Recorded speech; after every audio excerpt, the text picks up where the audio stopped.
बिस्मिल्लाहिर्रहमानिर्रहीम अस्सलामुअलैकुम। Welcome to my channel sky recipe. जी फ्रेंड्स, आज हम बनाएंगे अंडे वाली फिरनी। जी हाँ, जो बहुत मज़े की और बहुत टेस्टी बनती है। जिसके लिए मैंने ये 3 लीटर दूध ले लिया, इसको चूल्हे पे गर्म होने के लिए रख दिया और इसमें 2 से 3 अदद सब्ज़ इलायची डाल दी हैं। और अब हम जो दूध जब तक होता है गर्म, हम अपनी फिरनी का जो है वो मटीरियल तैयार कर लेते हैं। ये मैंने 1.5 कप चावल, यानी कि ये तकरीबन चावल जो हैं वो वज़न के हिसाब से देखें तो ये 150 ग्राम चावल हैं। इनको धो के भिगो के रख दिया था 2 से ढाई घंटे पहले। ये जो है वो कच्ची बासमती के टोटा चावल है। इससे जो है ना वो फिरनी बहुत ही मज़े की बनती है, बहुत ज़बरदस्त टेस्ट आता है। थोड़ा-सा 1 कप पानी के साथ मैं इसको ब्लेंडर के जग में शामिल कर दूँगी। ब्लेंडर के जग में शामिल करने के बाद हमने जो इसमें मज़ीद जो शामिल करना है वो है जी अंडे। जी फ्रेंड्स, हमने इसके अंदर अंडे शामिल करने हैं। हमने ज़्यादा नहीं, सिर्फ़ 2 अंडे हमने इसमें शामिल करने हैं, जो इसके टेस्ट को बहुत ही दुबाला कर देंगे। जी फ्रेंड्स, ये अंडे हैं मेरे पास, जो मैं तोड़ के इसके अंदर शामिल कर देती हूँ। आपने ख़्याल करना है कि अंडे आपने पहले चेक कर लेने हैं कि अंडे आपके ख़राब ना हों। जी, तो अंडे डालने के साथ ही हम इसके अंदर थोड़ा-सा डाल देंगे, हाफ़ टी स्पून से भी कम इसमें डालेंगे वनीला एसेंस, ताकि इसमें बहुत ही ज़बरदस्त सी और भीनी सी खुशबू आए और बहुत ज़बरदस्त जो हमारी वो फिरनी बन के तैयार हो। जी फ्रेंड, मैंने ग्राइंड करके वो रख लिया। और आपने ग्राइंड करते वक़्त ये ख़्याल करना है कि आपने बहुत ज़्यादा फ़ाइन इसको ग्राइंड नहीं करना। इसमें हल्का-हल्का सा दाना जो है ना वो चावलों का बचा रहना चाहिए। वो बहुत ही टेस्टफुल और ज़बरदस्त लगता है।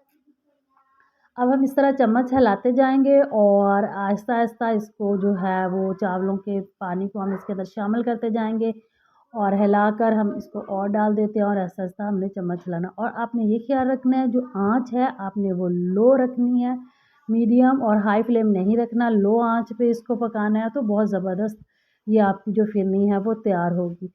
जी फ्रेंड्स, ये देखें, ये मैंने सारा इसके अंदर डाल दिया। आप देखें 5 मिनट के बाद इसकी ये कंडीशन आ गई है। बहुत ही ज़बरदस्त इसके अंदर लुक आ गया, इसका कलर माशाल्लाह बहुत अच्छा होने लगा है। और जब ये पकेगी तो इसका बहुत ज़बरदस्त कलर आएगा। और इसमें पकने का आपने ये चेक करना है कि इसके चावल जो दाना है उसको चेक करेंगे, वो बिल्कुल सॉफ्ट है तो समझिए आपकी तैयार हो गई है फिरनी। जी फ्रेंड, ये मेरे पास जो है 200 ग्राम गुड़ है। ये गुड़ मैं इसके अंदर शामिल कर दूँगी और इसके अंदर 50 ग्राम जो है मैं वो चीनी भी शामिल करूँगी। और गुड़ को मैंने शामिल कर दिया। गुड़ से जो है इसका फिरनी का जो फ्लेवर है, जो कलर है वो बहुत ही एकदम ज़बरदस्त आता है।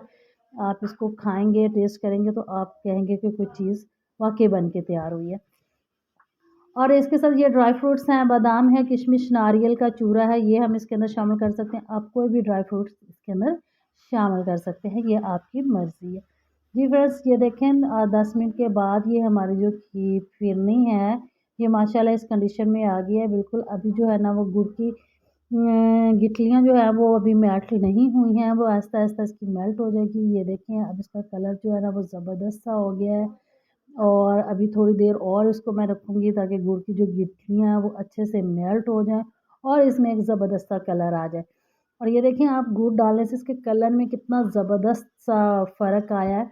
अब ये देखें, ये हमारी फिरनी हो गई है तैयार बिल्कुल। ये देखिए, इसकी ऐसी जो है ना वो इसकी मिकदार होनी चाहिए, इतनी ये थिक होनी चाहिए। अब इसको आपने जो ख़्याल रखना है कि इसको आपने सर्व भी गरम-गरम ही करना है, क्योंकि ठंडी होने के बाद ये बिल्कुल सेट हो जाती है। इसके ऊपर एक पतली सी लेयर आ जाती है जो बाद में सर्व करते हुए वक़्त अच्छी नहीं लगती। तो जी फ्रेंड्स, मैंने जो है इसको सर्व कर लिया और ये देखिए मज़ेदार जो फिरनी हो गई है तैयार। इसी के साथ मुझे दीजिए इजाज़त। अल्लाह हाफ़िज़।